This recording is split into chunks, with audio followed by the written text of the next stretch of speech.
Majority Leader.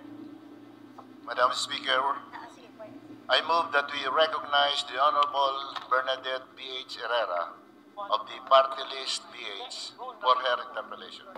The Honorable Bernadette B.H. Herrera is recognized for her interpellation. Pwede hindi para doon.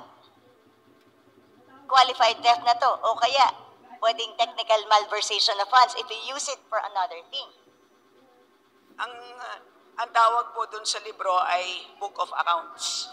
So, may Book of Accounts at nandun naman po maliwanag ang balanse. So, at any point in time na kung na-question... Madam Speaker, ulitin ko, ano pong batas ang nagsasabi na pwedeng gamitin pangsamantala ang earmarked revenue? Hindi po ginagamit ang revenue. Maliwanag po yun. Yung pera, Madam Speaker. Saan po sinasabing batas na yung cash na nakolekta ng isang collecting agency para sa isang bagay na naka-earmark? Kaya po tayo nagpasa ng batas sa Kongreso.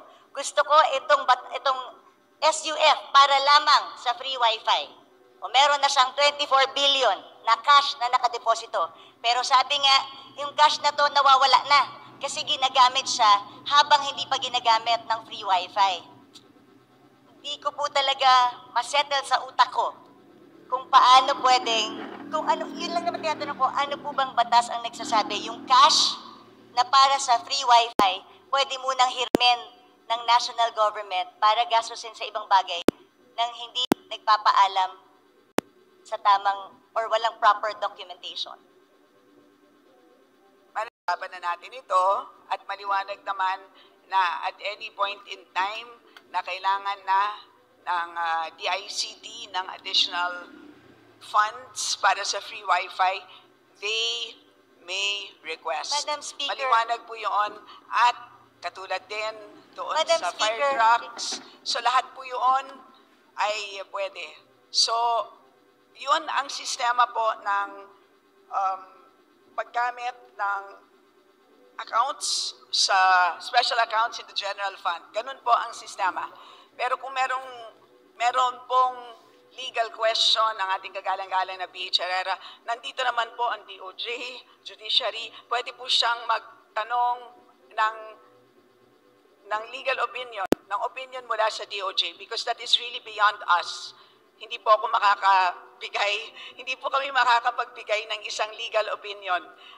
Yun ay pwedeng hingin sa DOJ, Madam Speaker. Madam Speaker, Your Honor. we are the power of the purse here. Tayo po ang nagpasa ng batas. Yung pera na in-earmark natin, mahirap po na ginagamit, tapos pag kailangan na, sasabihin mo, pag kailangan na, nandyan. Paano kung wala?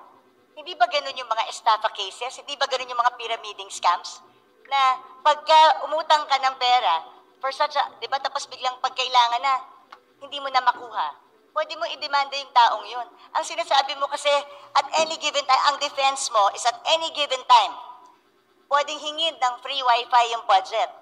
Eh, paano kung walang pera ang gobyerno? Sa akin, hindi yung it's readily available. That's not the point. Ang punto dito, pwede bang gamitin para sa ibang bagay ang cash na inalat ng Kongreso para sa isang particular na bagay? Hindi po excuse yung sasabihin natin, available naman pag gusto ng ahensya eh. Anong difference nito dun sa DAP? Well, ang tawag po dito, Madam Speaker, ang tawag po dito ay cash management by the national government, and this is under Executive Order number 449. Yan po ang mandato ng ating National Treasury. So, kung meron pong legal question na gustong pang talakayin ang ating kagalang-galang na B.H. Herrera, ay pwede naman niyang itanong sa Supreme Court kung gusto niyang talakayin pa ito. But as far as we are concerned, at any point in time na hihingin ng ahensya, ang earmarked revenues na yan, dahil maliwanag po, mas maliwanag pa sa alas 8 ng umaga ang balanse nila, ay demandable po yan. Madam Speaker, hindi nga po maliwanag sa tirik ng araw yung balanse. Alam mo yun. Hindi maliwanag kung magkano ang balanse ng mga earmarked revenues dahil natatraffic sa Bureau of Treasury. You and I both know that. Natatraffic ang kanilang balanse sa Bureau of Treasury because nagagamit ang pera tapos naghihintay ngayon ng balancing or reconciliation. Madam Speaker, this is not a legal question.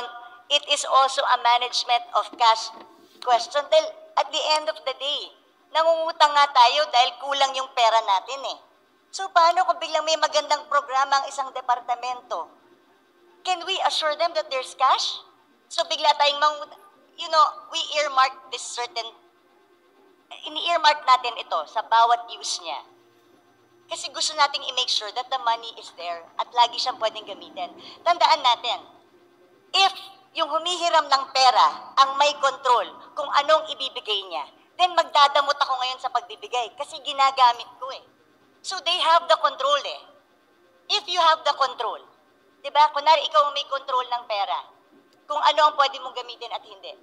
Tapos may humihinging ahensya sa'yo. Kung ginagamit mo yung pera, hindi ka magiging generous sa ahensya ibigay kahit mayroon silang tamang programa. Kasi you're making use of the cash available.